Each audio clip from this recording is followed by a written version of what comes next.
Did we finally get a fighter who can actually stop Khamzat Chimaev, or is this whole thing just pure hype? I think Izzy really trained really hard, and he was busting me up, you know, and but I kept the pressure, took the shots, didn't really get hurt by anything he did. Wound up getting to my takedown and showed that I was a high-level grappler that I think a lot of people underestimate. Well, ladies and gentlemen, has the UFC middleweight division finally found its real American star? Joe to throw that inside leg kick again. Oh my God! Throws it in place. Oh! Down and out. Huge right.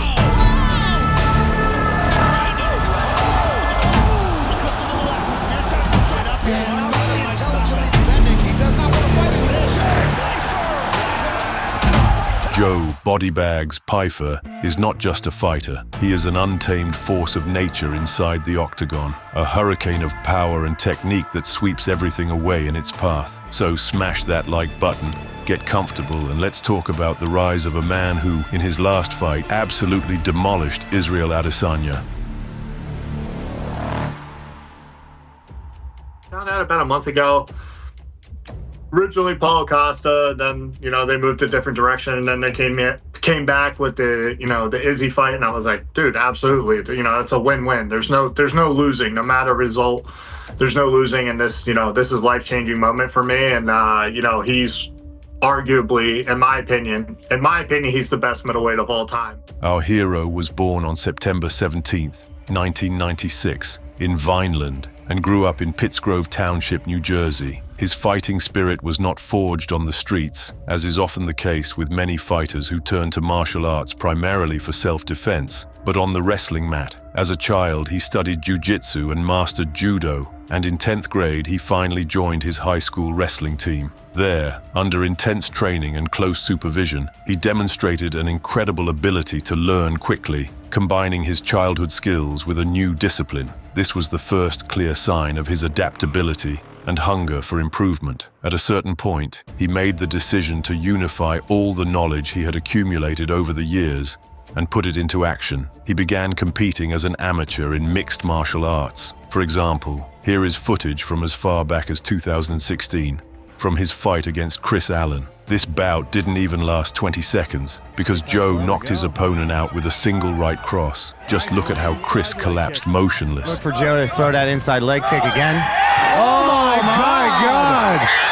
Holy mackerel! The crowd went absolutely wild. After that, in 2017, he competed at another XCC event. This time, his opponent was a man named Victor Personi. This fight went the full distance, 3 intense and dynamic rounds in which momentum constantly shifted back and forth. Due to his experience, Victor proved more effective and managed to outwork the young prospect on the ground through control. Even Pyfer's heavy shots couldn't change the outcome. In the end, our hero lost by unanimous decision, receiving a valuable lesson and exposing technical flaws that he would soon correct. By the time he turned 21, the young fighter made a serious move, his professional MMA debut. On May 18, 2018, under the Art of War Cage Fighting 7 banner, he stepped into the cage against Stephen Covington. From the very beginning, Joseph Oliver Pyfer's style was aggressive and effective. Inspired by many American wrestlers, the prospect charged forward with one singular goal: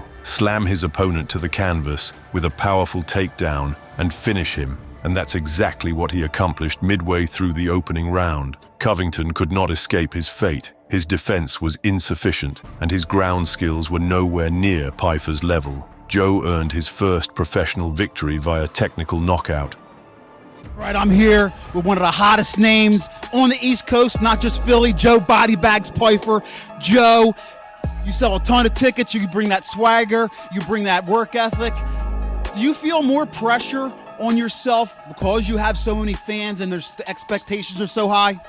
Not at all. I didn't start my first couple fights with this crowd. I'm not worried about the crowd. Look, I appreciate everybody that comes out, but I got a job and I got to fight, and that's not the ultimate goal. You know, it's great to have the support and the crowd and whatnot, but I worry about fighting and worry about improving and getting the finish. From there, the prospect quickly built an impressive win streak, capturing championship titles in both UCF and Ring of Combat at middleweight. As you can tell from earlier interviews, Pyfer instantly became a fan favorite. He had that exact star factor Dana White often talks about. A tall, imposing powerhouse with crushing power, capable of fighting both on the feet and on the ground. His early amateur bouts hardened his mindset, taught him to analyze losses and break down every performance under a microscope. In short, after becoming a local rising star with a 7-1 record, he caught the attention of the world's biggest MMA promotion. By August 2020, matchmakers offered him an opportunity he couldn't refuse, a spot on Dana White's Contender Series 28, where he faced Dustin Stoltzfus. I have a breakdown, bro. I looked at him. You know, he's a tough guy, and that's all I really got to know. He's a tough guy. They're all going to be tough guys. And there's going to be no gimme fights, you know what I mean? Like, this is a level that you step up in competition. He's 12-1, you know, he's got 5 submissions, 6 decisions, and 1 TKO KO. So I think that's what I know about him. And other than that, I don't know anything about him. I know he's 5'11", and he comes to bang, bro. And he can crack a melon, he can punch, and but so can I. So it's going to be good. We're going to test some waters and find out, you know, who wants this contract. That's it. You know, all the respect in the world to the guy. And but it's not his time. Unfortunately, things did not go as planned. Fate dealt him a brutal blow. During the fight, Joe suffered an elbow injury after a hard slam, resulting in a TKO loss. For many fighters, this kind of setback could have been career-ending, but not for Pyfer. Naturally, no contract was coming after a fight that ended halfway through. Joe packed his bags and headed to Cage Fury FC 104, where he faced 33-year-old Austin Trotman. The first round was cautious and exploratory on both sides. Pyfer clearly took the round thanks to consistent offensive pressure, while Trotman seemed to be waiting for a single perfect counter opportunity, one that never came. The fight moved into the second round, and that's where everything ended, on Joe's terms. Near the 3-minute mark, he pinned his prey against the fence and shut off Trotman's lights with a crushing right hook. Trotman seems to be frozen in place. Oh! Down and out! Huge! The power in this man's hands is unreal. Remember that interview with the UFC president? Francis Ngannou has the world record for the most powerful punch. His punch is the equivalent to 96 horsepower, which is equal to getting hit by a Ford Escort going as fast as it can. And it's more powerful than a 12-pound sledgehammer swung full force from overhead. Holy shit. Now imagine that Pyfer broke that record, and he's a middleweight. He didn't grow up working in sand quarries. He doesn't have the insane genetics of the Cameroonian predator. This is pure hard work combined with undeniable talent. After such a spectacular return to the win column, Joe Pyfer earned a second chance at the UFC. He appeared on DWCS 47 in July 2022 against Osman Diaz. I won't be denied because I don't get outworked. There's no shot that this guy that I'm facing is going to outwork me, whether it's this guy's name or another guy that they put in front of me. My name is Joe Bodybags Pyfer. I'm 25 years old and I'm here to win a contract for the UFC. Oh yes, friends. Osman Diaz couldn't withstand the pressure and crumbled under Pyfer's assault, losing by stoppage in the second round. At 25 years old, the American earned his UFC contract on his second attempt. He officially debuted in September against Alen Amedovski and put on a show. It's cool, man. Like I said, you know, I was a kid that came from nothing and with no people that believed in me in the beginning, you know, and now I got a whole army of people that understand what I'm trying to do and how much time I've really given and how serious I am. So to be here, it's a great opportunity. The way I got here was a great opportunity. So I'm just ready to rock, man. I'm hype. I say a lot of dumb shit, so I'm excited to be here. Performance of the night. Bonus secured. First round TKO. What sounds better than that? Short answer, yes, it went the way we thought it would go. I knew I had the ability to knock him out in round 1. I truthfully didn't believe he was going to make it out of round 2 if it did go further. As far as the knockout finish itself, I think I had to go to him, which I expected him to come to me. And yeah, I mean, look, we were prepared. We were ready for everything. And that's the thing. Like, I'm good at adjusting. I can adjust. And that's what I did, you know. So went out there and kind of took what he gave me, realized he wanted to stay on the outside, which didn't make much sense to me. He was going to try and throw a couple kicks. He did throw a nice head kick. I mean, I blocked it, but it was good.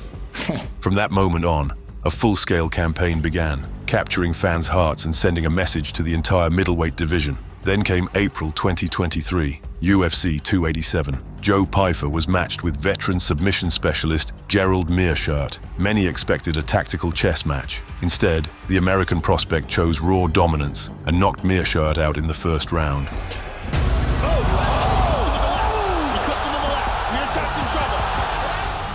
He's just covering up here. Not really intelligently defending. He does not want to fight anymore. Joe Pyfer with a massive highlight tonight. I feel very satisfied right now.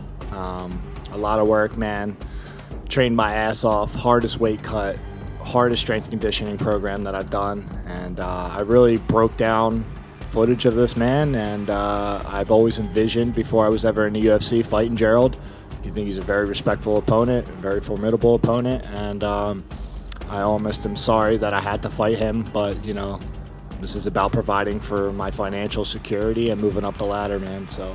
In October, Pyfer proved he wasn't just a brawler with heavy hands. After surviving the first round against Abdul Razak, he expertly took the fight to the ground and finished him with a triangle choke in the second. Performance was dog shit. Victory was amazing. Mental strength was weak this week. It was good, man. It was good. You know, I feel really good. I don't feel surprised. I told you I was better than him everywhere. I told everybody that, and I was better than him everywhere. I think I pretty much dominated, besides when he kicked me in the calf and it hit my freaking nerve. February 2024 brought Joe his first main event opportunity. He headlined a fight night against Jack Hermanson. The bout ended in a unanimous decision loss, but Pyfer went all 5 brutal rounds and gained invaluable experience. I think it's always hard to bite my tongue. I don't like holding what I have to say and how I feel, you know what I mean? But I can't really say I'm feeling. If you poke the right subject, I'll probably open up. But yeah, I mean, I'm just ready to get through this media, finish my cut, look this dude in the face, and punch him in the mouth. So, as they say, true champions are defined not by their wins, but by how they respond to defeat. Body Bags proved that in full. In June, he returned and obliterated Marc-Andre Barriault in just 85 seconds of the first round, earning yet another bonus. Just grateful, brother. You know, I trained my ass off for this one, and yeah, I think that's. I'm gonna keep it kind of short, but that's it. I'm just very grateful, very thankful for the people that are out here with me and believe in me. So very grateful and very happy. Exactly 1 year later at UFC 316, Joe passed another major test against former title challenger Kelvin Gastelum. In that fight, Pyfer showed the composure of a strategist, winning by unanimous decision. It feels good, man. You know, he's a dog. He's a G. I've watched him for many years, and wasn't my best performance, but it was a pretty dominant performance, I think. Little lackluster on the volume, little lackluster on the combinations, a lot of looking at each other. But I really thought, you know, based on his past and how he fights, that he was going to come forward a lot more. We could slide back and do our counters. It did not happen that way. So it is what it is, man. The next major stop on Joe Pyfer's rise came at UFC 320 in October of 2025. Against the dangerous Abu Sufyan Magomedov, our hero once again impressed, finishing the fight with a submission and adding another bonus to his collection. Shakeout felt amazing. After that, I just fell flat. I don't know what it was, but after a boost, you know, whooped my ass in the first round, I woke up and my coaches got my ass about what I needed to do, and I noticed on my own, obviously, at the end of the first round that Abus was definitely breathing. I could hear it, and that's something Dean told me. That's something both my coaches, John and Jonathan, told me, and yeah, I knew I was going to start putting on the pressure. I woke up after that. That victory pushed him up to number 14 in the UFC middleweight rankings and opened the door to a whole new level of competition. But his last stop, that one didn't just move him forward. It kicked the door wide open to the very top, because that was the moment Joe Pyfer officially entered the big leagues, when he went in there and left the last style bender, Israel Adesanya, in absolute ruins. That happened in late March of 2026. What do you think of the main event? Yeah, I mean that's what we were talking about in the back. We started looking at all the performances tonight for Pyfer to come in at number 14, and beat Israel Adesanya, one of the best middleweights ever and the number 4 ranked guy. It's pretty impressive. And to finish him. And as of today, the American Contender is finally starting to collect the rewards of all that brutal work. After finishing Izzy, Joe Pyfer didn't just win a fight, he punched himself into a completely different life. Every time this man walks into the octagon, he's not just fighting for a paycheck, he's fighting for legacy. And with every shot he lands, with every takedown, every scramble, every finish, he's carving his name deeper and deeper into the history of mixed martial arts. Joe Pyfer is the future of the middleweight division, no doubt about it. But the real question is this: can he stop Boars? What do you think about him, friends? Share your thoughts in the comments. Don't forget to subscribe so you don't miss future videos. And of course, hit that like button if you enjoyed this episode. See you soon.